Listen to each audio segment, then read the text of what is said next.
Hello friends, कैसे हैं आप सब? आप सभी का मेरे चैनल में बहुत बहुत स्वागत है। जैसा कि आप सब जानते हैं, हम लोग बहुत ही लंबे टाइम के बाद मिल रहे हैं।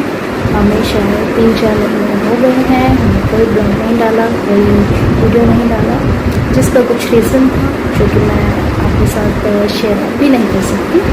तो पर अब मैं वापस आ गई हूँ और आपके साथ रोज़ ब्लॉग्स शेयर करूँगी और अच्छे अच्छे ब्लॉग शेयर करूँगी। तो मुझे उम्मीद है कि जो लोग मेरे साथ पहले से जुड़े हुए थे और फिर से मेरे साथ जुड़े रहेंगे और नए लोग भी मुझसे जुड़ेंगे।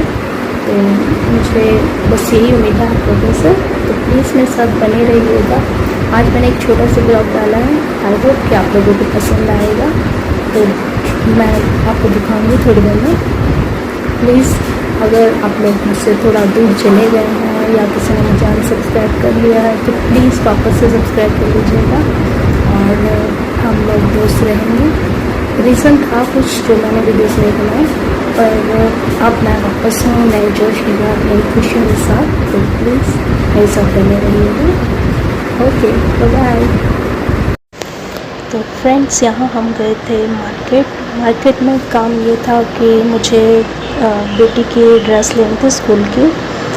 उसके स्कूल की ड्रेस आई नहीं थी, काफ़ी टाइम से शॉप पे थी नहीं, आउट ऑफ स्टॉक थी। तो हम गए थे दुकान पर उसकी स्कर्ट लेने के लिए। शर्ट हम पहले ले गए थे, उस टाइम तक उसकी स्कर्ट आई नहीं थी। तो कल ही मैसेज आया था मैम का कि स्कर्ट आ चुकी है मार्केट में, तो आप ले सकते हैं। तो हम शॉप पे आए थे। तो यहाँ पर सभी स्कूल की यूनिफॉर्म्स मिलती हैं और वही देख रहे थे हम। तो हमारी जो मिलनी थी वो नीचे बेसमेंट से मिलनी थी, तो हमें पता था, इसलिए हम सीधा पहले बेसमेंट में ही गए। तो यहाँ पर ये शॉप है बेसमेंट में। तो यहाँ पे भी कुछ कस्टमर भी आ गए थे, तो हमने इनसे बोला कि बेटी के लिए स्कर्ट चाहिए, तो इन्होंने दी। तो बस वो स्कर्ट वगैरह ट्राई कर रही थी।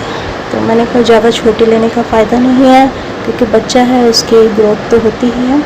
हर मतलब साल कह लो या हर 6 महीने में बच्चे की हाइट बढ़ रही है। तो उस हिसाब से मैंने कहा थोड़ी सी बड़ी ही लेते हैं तो ठीक रहेगी। तो यहाँ पर हमने स्कर्ट उसको मैं दे रही थी, मैंने कहा जाते अपना ट्रायल रूम में ट्राई कर लो, ताकि थोड़ा बहुत साइज़ वाइज़ का फ़र्क होगा तो हम ठीक करवा लेंगे यहीं पर। तो यहीं पे यहाँ पर इनके मास्टर जी बैठे हैं जो कि थोड़ा अल्ट्रेशन कर देते हैं। तो यहाँ मैं हंस रही थी, एक्चुअली आदि यहाँ पर बेटा मेरा था मेरे साथ, तो वो कह रहा था कि मेरी एक फ्रेंड आई है यहाँ पे, तो वो भी शायद यूनिफॉर्म लेने आया था। तो वो उसको देख कर बहुत खुश हुआ, तो कह रहा था मम्मी ये मेरी फ्रेंड है, मेरे साथ पढ़ती है, तो इसलिए वो खुश हो रहा था। तो यहाँ पर हम बस स्कर्ट को वो ट्रायल लेके देखेंगे। तो स्कर्ट थोड़ा सा उसको लूज़ था कमर से, जो कि हमने यहीं शॉप पे ही टाइट करवा दिया था, मतलब वो अल्टर करा दिया था।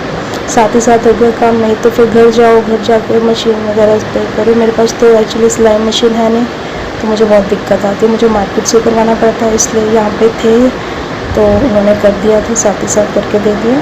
यहाँ हमने ले ली है स्कर्ट और हम वापस आ रहे हैं। तो बस थोड़ी देर का काम था, बस जल्दी ही फ्री हो गए थे हम। तो यहाँ काउंटर पर बिलिंग होगी। बहुत अच्छा शॉप है और ये बहुत ही पुरानी शॉप है। एक्चुअली पहले ये कहीं दूसरी जगह पर थी, पर अब ये शिफ्ट होकर यहाँ पर हुई है। तो जब हम छोटे थे तो हम लोग भी स्कूल यूनिफॉर्म वगैरह ये यहीं से लेते थे। ये वुल्लो वुल शॉप है, यहाँ पर हर स्कूल की ड्रेसेस मिल जाती हैं। बैग्स भी थे, टिफ़िन्स, बॉटल्स वगैरह सब कुछ था। तो यहाँ पर हमारी बिलिंग हो रही है। तो महंगाई इतनी ज़्यादा है कि आप कुछ भी लेने जाओ बहुत महंगा होता है। तो यहाँ पर भी हमने सिर्फ एक स्कर्ट लेनी थी, जिसका बिल ठीक ठाक बन गया था। क्या करें, ज़रूरी भी है, बच्चों को पढ़ाना है, तो ये सब खर्चे तो उठाने ही पड़ेंगे। तो यहाँ पर हमारा हो गया था।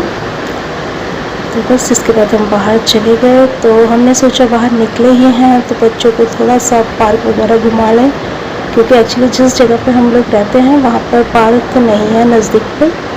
तो बच्चे बाहर निकले थे घर से, तो उन्होंने कहा कि चलो पापा घूमने चलते हैं थोड़ा। तो मैंने कहा कहीं और कहाँ जाएंगे, टाइम भी हो गया था। तो मैंने कहा चलो नज़दीकी कोई पार्क है तो वहाँ चलते हैं।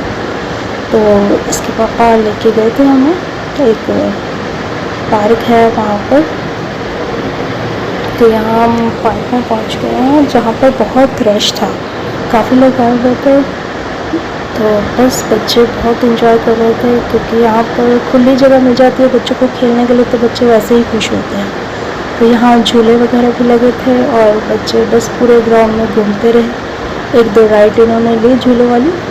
और यहाँ पर एक बहुत ही खूबसूरत सा फाउंटेन भी था जो कि बहुत ही अच्छा लग रहा था, और वहाँ से जो हवा चल रही थी ठंडी ठंडी सी, बहुत प्यारी लग रही थी।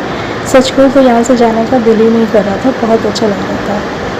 तो मैं इनको भी कह रही थी कि कितना अच्छा होता है ना घर के नज़दीक अगर पार्क हो तो बच्चे भी शाम को आराम से पार्क में खेल पाते हैं। तो यहाँ पर हम वही फाउंटेन देखते हुए बहुत मज़ा आ रहा था, अच्छा लग रहा था, ठंडा ठंडा सा। तो पानी के हल्के छींटे भी पड़ रहे थे, तो बहुत ही प्यारा था। तो यहाँ हम थोड़ी देर बैठे थे, बच्चे अपना खेलते रहे और बस हम लोग एंजॉय कर रहे थे यहाँ पर। तो आपको पता ही है, बच्चे बाहर निकले और उनको कुछ खाने को ना मिले या कुछ ऐसा हो तो फिर बच्चे कहाँ मानते हैं। तो बस हम यहाँ पार्क में काफ़ी देर खेले, मतलब बच्चे खेले और हम लोग घूमे, और उसके बाद फिर बच्चों ने ज़िद की कि चलो आइसक्रीम खाते हैं। तो उसके पापा कहते चलो भाई कोई बात नहीं, कभी कभी तो बच्चे को कुछ खिलाना ही चाहिए बाहर।